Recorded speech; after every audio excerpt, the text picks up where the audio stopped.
अस्सलाम वालेकुम जी, कैसे हैं आप सब लोग। उम्मीद करती हूँ कि सब ठीक ठाक होंगे।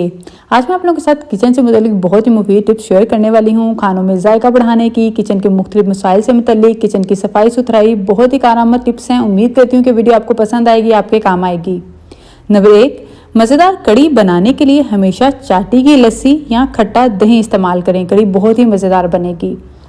सालन में अगर मिर्चें ज़्यादा हो जाएं तो इनको कम करने के लिए आप क्या करें कि आप थोड़े से प्याज तलकर अखबार पर फैला दें, यानी जो ब्राउन प्याज होते हैं ना, वो जब ये खस्ता हो जाएं तो सालन में डाल दें। साथ आप थोड़ा सा नींबू का रस भी डाल दें, सालन में मिर्चें कम हो जाएंगी। नंबर 3 चावलों के लिए है।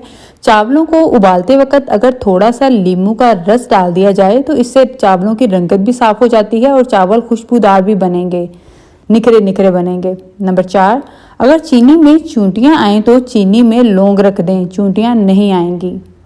नंबर 5, करेले बनाने से पहले अगर इनको थोड़े से दही को पतला करके उनमें डुबो कर रख दिया जाए तो इस तरह से करेलों की कड़वाहट भी ख़त्म हो जाएगी और ये मज़ेदार भी बनेंगे।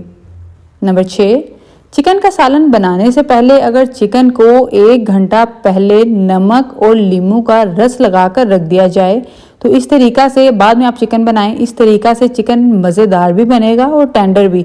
ये तरीका जो है आप चिकन का सालन बनाने के लिए भी इस्तेमाल कर सकते हैं और चिकन टिक्कों को बनाने के लिए भी इस्तेमाल किया जा सकता है। नंबर 7, हरी मिर्चों को ख़राब होने से बचाने के लिए इनकी डंडियाँ उतार कर रख दें, जल्दी ख़राब नहीं होंगी। नंबर 8, पूड़ियाँ नरम बनाने के लिए आटे में थोड़ा सा दूध डालकर गूंदें, नरम और मज़ेदार बनेंगी पूड़ियाँ। नंबर 9, आटे को सुरसुरी से बचाने के लिए आटे में चंद पत्ते तेज़पात के रख दें। नंबर 10, किचन के सिंक पर अगर दाग हों तो सिंक को आप चमकाने के लिए थोड़ा सा टूथपेस्ट मलकर अच्छी तरह से साफ़ करें, चमक उठेगा सिंक आपका। जो टूथपेस्ट भी होता है ना, ये दाग धब्बों को साफ़ करने के लिए बहुत ही मुफीद है। नंबर 11, किचन की दीवारों पर लगी चिकनाई और मैल को साफ करने के लिए सिरका, मीठा सोडा और थोड़ा सा डिश वॉशिंग लिक्विड मिक्स करके दीवारों को साफ करें, फ़ौरन से साफ हो जाएंगी, तमाम चिकनाई उतर जाएगी, ज़िद्दी दाग धब्बे भी साफ हो जाएंगे।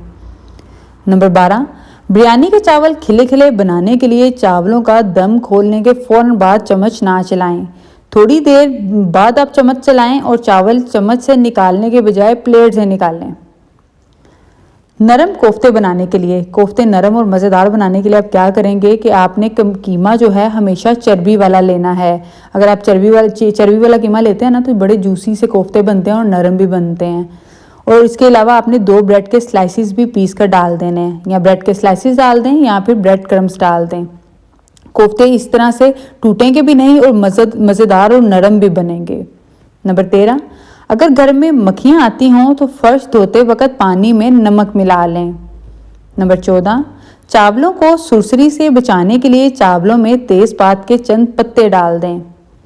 नंबर 15, जले हुए सालन को ठीक करने के लिए सालन में थोड़ा सा दूध या दही डालकर पकाएं, जला हुआ टेस्ट भी ख़त्म हो जाएगा और जायका भी ठीक हो जाएगा।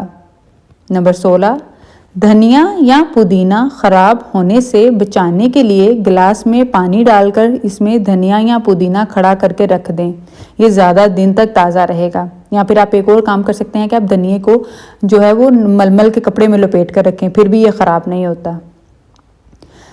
खीर बनाते वक्त दूध बहुत जल्दी नीचे लगता है, इस लगे दूध से खीर का जायका भी ख़राब हो जाता है। इसलिए बेहतर है कि जब भी आप खीर पकाएं तो पहले बर्तन में आप ना, जिस बर्तन में आपने खीर बनानी है उसमें थोड़ा सा पानी डालकर उबालें और फिर पानी को फेंक दें, फिर इस बर्तन में खीर पकाएं तो दूध नीचे भी नहीं लगेगा और खीर फिर नहायत लजीज बनेगी।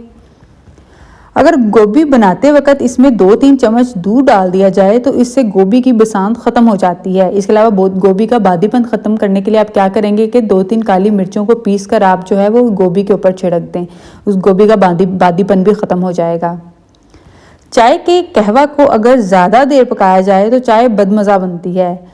मज़ेदार चाय बनाने के लिए आप क्या करें कि इसमें 2-4 बूंदें ना आप कंडेंस मिल्क की भी डाल दें, तो इससे चाय का मज़ा दोबाला हो जाता है। अगर छुरी की धार तेज़ करनी हो तो इसको आप क्या करें कि आप ऐसे, अगर आपके पास छुरी तेज़ करने वाला नहीं है तो आप क्या कर सकते हैं, ये है इस्तेमाल कर सकते हैं कि आप किसी भी जो मग होता है, कप है, उसकी बैक साइड पर आप इसको रगड़ें छुरी को, अब छुरी तेज़ हो जाएगी, जिस तरह से मैंने पिक्चर में दिखाया है। नॉन स्टिक के तवे की सफाई। अच्छा जी, ये तरीका आप नॉन स्टिक के तवे की सफाई है, इसके अलावा नॉन स्टिक के बाकी भी जितने आपके पास कुकवेयर हैं उसके लिए भी इस्तेमाल कर सकते हैं। चूंकि नॉन स्टिक के तवे को जो है अगर रगड़ने से इसकी कोटिंग उतरने का खतरा होता है, तो इसकी सफाई के लिए आप ये तरीका इस्तेमाल कर सकते हैं। आप क्या करें कि नॉन स्टिक के तवे को साफ करने के लिए आप इस पर नींबू और नमक लगाकर तवे पर रगड़ें और 10 मिनट के लिए आप ऐसे ही छोड़ दें। उसके बाद दोबारा मलें और गर्म पानी से धोकर खुश्क कर लें। ठीक है, नॉनस्टिक के बर्तनों को आप धोने में इतनी, अगर उनके ऊपर कोई चीज़ चिपक गई ना तो धोने में इतनी जल्दी नहीं करें। थोड़ी देर पानी में भिगो दें, नमक नींबू लगाकर रख दें, फिर धोएं ताकि इनकी कोटिंग ख़राब ना हो। अगर छुरी से हाथ कट जाए और कोई चीज़ ना मिले तो ज़रा सा शहद मलमल के कपड़े पर लगाकर बांध लें, जल्दी आराम आ जाएगा।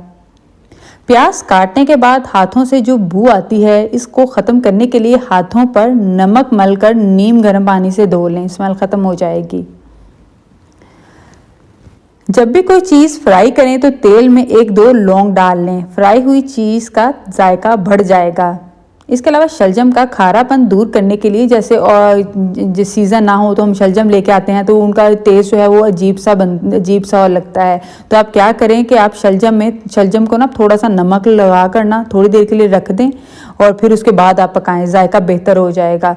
या फिर कुछ लोग ये भी करते हैं कि आप इसमें सालन जब बन जाए तो उसमें थोड़ा सा एंड पे गुड़ या चीनी डाल दी, इस तरह से भी जायका बेहतर हो जाता है। जो तरीका आपको ज़्यादा बेहतर लगता है वो इस्तेमाल कर सकते हैं आप।